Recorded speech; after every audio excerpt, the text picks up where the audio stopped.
একদম পানির মতোই সহজ হবে বুন্দিয়া বানানো। সঠিক মেজারমেন্ট ফলো করলে দোকানের থেকেও অনেক বেশি মজাদার বুন্দিয়া ঘরেই তৈরি করে ফেলা যাবে। বুন্দিয়াগুলো খুবই রসালো ও ঝরঝরে হবে। এই বুন্দিয়াগুলো বেশি করে বানিয়ে কয়েকদিন খাওয়া যাবে। বুন্দিয়া তৈরির জন্য এরকম একটা কাপের সমান সমান করে 1 কাপ পরিমাণ বেসন নিয়েছি। যে কাপ দিয়ে বেসন মাপবো ঠিক একই কাপ দিয়ে সবকিছু মেপে নিতে হবে। আর এই বেসনটাকে কিন্তু অবশ্যই চেলে নেবেন। এখন একই কাপের 4 ভাগের 3 ভাগ পরিমাণ পানি নিয়ে নিলাম। এখানে কাপের 1 ভাগ অংশ খালি আছে আর 3 ভাগ পরিমাণ পানি আছে। অবশ্যই যে বাটি বা কাপ দিয়ে বেসন মাপবেন ঠিক একই কাপের 4 ভাগের 3 ভাগ পরিমাণ পানি নেবেন। এখানে অল্প অল্প করে পানি দিয়ে একটা আঠালো ব্যাটার তৈরি করে নিতে হবে। পানিটা একবারে দিয়ে দিবেন না, অল্প অল্প করে দিবেন। ব্যাটারটা এরকম আঠালো হয়ে যাওয়ার পর অনবরত মতে থাকতে হবে। 6 থেকে 7 মিনিটের মতো সময় নিয়ে এভাবে মতে থাকবেন। অবশ্যই একটু ধৈর্য সহকারে এটা অনবরত মতে থাকতে হবে। বেশ কিছু সময় নিয়ে মেখে নেওয়ার পর দেখবেন ব্যাটারের কালারটা অনেকটা সাদাটে হয়ে গেছে আর ব্যাটারটা অনেক স্মুথ হয়ে গেছে। আমি 7 থেকে 8 মিনিটের মতো সময় নিয়ে ব্যাটারটাকে মথে নিয়েছি। এ পর্যায়ে এই ব্যাটারটা পারফেক্টভাবে মথা হয়েছে কিনা সেটা চেক করে নিতে হবে। একটা বাটিতে কিছুটা পানি নিয়ে নিলাম। এখানে অল্প একটু ব্যাটার দিয়ে দিতে হবে। যদি দেখেন ব্যাটার পানির উপরে ভেসে উঠেছে তাহলে বুঝবেন এটা পারফেক্টভাবে মথা হয়েছে। এ পর্যায়ে যদি ব্যাটারটা পানির উপরে ভেসে না ওঠে তাহলে আরও কিছুক্ষণ মথে নেবেন। তারপর পানিতে অল্প একটু ব্যাটার দিয়ে আবারও চেক করে দেখবেন এই ব্যাটারটা কিন্তু অনেক ঘন আছে। বুন্দিয়া তৈরির জন্য আমাদের আরেকটু পাতলা ব্যাটার লাগবে, তাই এখানে আরও পানি অ্যাড করতে হবে। কাপে যে অবশিষ্ট পানি ছিল সেখান থেকে অল্প অল্প করে দিয়ে একটা পাতলা ব্যাটার তৈরি করব। এই ব্যাটার তৈরিতে আমার এখানে সম্পূর্ণই পানি লেগেছিল। অবশিষ্ট যেটুকু পানি ছিল সম্পূর্ণটাই দিয়ে দিলাম। আমি এখানে এই কাপের যে 4 ভাগের 3 ভাগ পরিমাণ পানি নিয়েছিলাম সম্পূর্ণটাই লেগেছে। অর্থাৎ 1 কাপ বেসনের জন্য সেই বাটিরই 4 ভাগের 3 ভাগ পরিমাণ পানি লাগবে। বুন্দিয়া তৈরির জন্য আমাদের এরকম একটা ব্যাটার লাগবে। দেখুন ব্যাটারের ঘনত্বটা কেমন হবে। আমাদের এই ব্যাটারটা একদমই রেডি। এখন অল্প কিছুটা ব্যাটার একটা বাটিতে নিয়ে নিলাম। আমি এখানে একটু রেড ফুড কালার দিয়ে দিলাম। ফুড কালারটা অপশনাল, হাতের কাছে থাকলে দিবেন, না হলে দিবেন না। আমি শুধুমাত্র দেখার সৌন্দর্যের জন্য ফুড কালারটা ব্যবহার করেছি। ভালোভাবে মিশিয়ে নেওয়ার পর বুন্দিয়া বানাতে চলে যাব। বুন্দিয়া ভাজার জন্য প্যানে পর্যাপ্ত পরিমাণ তেল গরম করে নিয়েছি।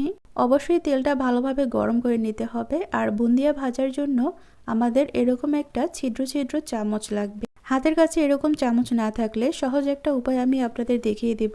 এরকম ছিদ্রযুক্ত চামচ কিন্তু যে কোনো হাঁড়ি পাতিলের দোকানেই কিনতে পেয়ে যাবেন। চামচটা খুব রিজনেবল প্রাইসে পেয়ে যাবেন। আর হাতের কাছে এরকম চামচ না থাকলে আমাদের ঘরে যেরকম প্লাস্টিক অথবা স্টিলের ছুরি থাকে সেগুলো দিয়েও কিন্তু ভেজে নিতে পারেন।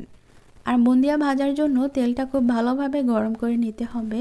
তেল ভালোভাবে গরম না হলে বুন্দিয়া পারফেক্ট হবে না। তেল ভালোভাবে গরম হয়েছে কিনা চেক করার জন্য সামান্য ব্যাটার নিয়ে তেলে দিয়ে দিবেন। যদি দেখেন ব্যাটারটা তেলের উপরে ভেসে উঠেছে তাহলে বুঝবেন তেলটা পারফেক্টভাবে গরম হয়েছে। আমি প্রথমে কালার ছাড়া বুন্দিয়া ভেজে নেব। চামচটাকে প্যানের কিছুটা উপরে এভাবে ধরবো। এরপর এখানে ব্যাটার দিয়ে দিব। অবশ্যই প্যান থেকে একটু উপরে চামচটা ধরবেন আর এরকম এক জায়গাতেই রাখবেন। চামচটা নড়াচড়া করবেন না, এক জায়গায় ধরে রাখার ফলে দেখবেন বুন্দিয়াগুলো টপ টপ করে মুগ্ধদানার মতো পড়বে। তেলটা ভালোভাবে গরম হওয়ার ফলেই কিন্তু বুন্দিয়াগুলো তেলে পড়ার সাথে সাথেই উপরে ভেসে উঠেছে। তেল ভালোভাবে গরম না হলে এগুলো উপরে ভেসে উঠতো না, চ্যাপটা চ্যাপটা হয়ে যেত। তাই অবশ্যই বুন্দিয়া ভাজার ক্ষেত্রে খেয়াল রাখতে হবে তেলটা যেন ভালোভাবে গরম হয়। আর বুন্দিয়াগুলো অনেক বেশি ভাজা যাবে না, খুব বেশি কড়া করে ভাজলে বুন্দিয়ার ভেতরে চিনির শিরা ঢুকবে না। এগুলো একটু ভেজে নেওয়ার পরেই উঠিয়ে ফেলতে হবে। দেখুন প্রত্যেকটা বুন্দিয়া কতটা সুন্দর হয়েছে।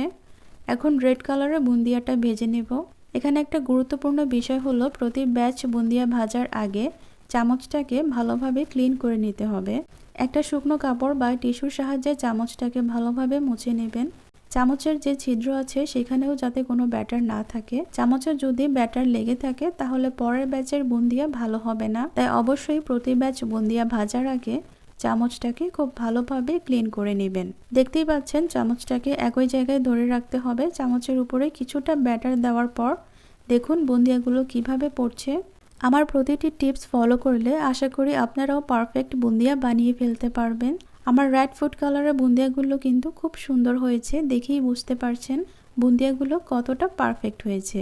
আপনারা এভাবে ভেজে নিতে পারেন, একইভাবে সবগুলো বুন্দিয়া ভেজে নিতে হবে। আমি একটু দেখার সৌন্দর্যের জন্য গ্রিন ফুড কালারটা এখানে দিয়েছিলাম।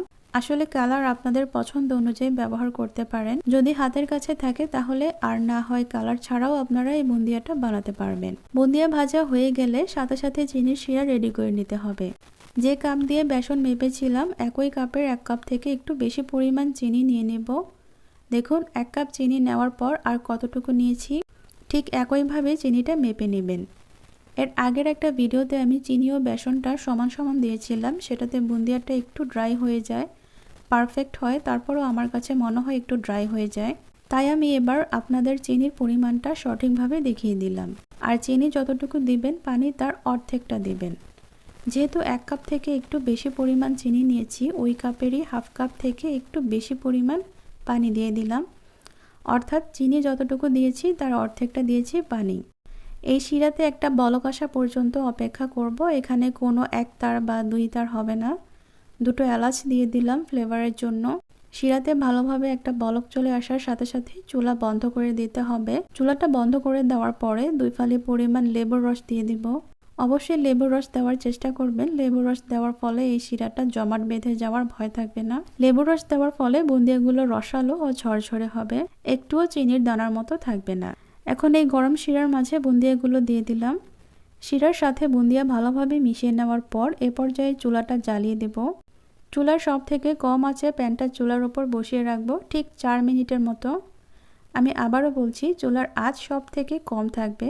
ঠিক 4 মিনিট পর আমি ঢাকনা তুলে নিলাম এবং চুলাটা বন্ধ করে দিলাম। অবশ্যই 4 মিনিট পরে চুলা বন্ধ করে দিবেন। এখন বুন্দিয়াগুলোকে আবারও নেড়েচেড়ে মিশিয়ে প্যানটাকে আবারও ঢেকে রাখবো প্রায় 20 মিনিটের মতো। এর মাঝে কয়েক মিনিট পর পর একটু নেড়েচেড়ে দিবেন, তাহলে সবগুলো বুন্দিয়ার মাঝেই সমানভাবে রস ঢুকবে। তো ফিরে আসছি 20 মিনিট পর। 20 মিনিট পর দেখুন বুন্দিয়াগুলো রস খেয়ে একদম টইটুম্বুর হয়ে গেছে।